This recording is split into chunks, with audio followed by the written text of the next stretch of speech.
Vehicle safety for all is key to our product strategy.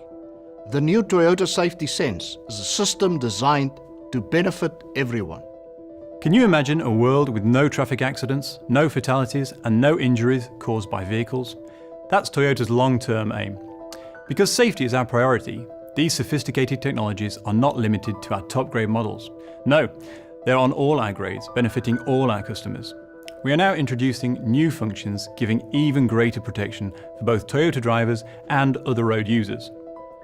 The pre-collision system can detect pedestrians during both daytime and nighttime, as well as cyclists on the road ahead during daytime. The full-range adaptive cruise control has been improved with smoother acceleration and deceleration. The new intelligent adaptive cruise control makes it easy for the driver to adjust the preset speed in line with speed limits recognised by the road sign assist. The lane departure alert is improved, able to recognise the road margin on straight roads without markings.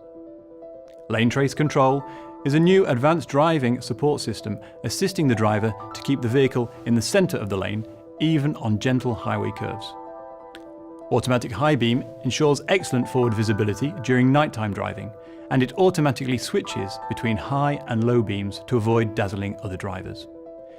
In addition, the road sign assist has increased capability so that it recognises more standard traffic signs, such as stop and no entry. The new Toyota Safety Sense is ready for rollout, and the first models to benefit are the new Corolla and the new RAV4, to be introduced early in 2019.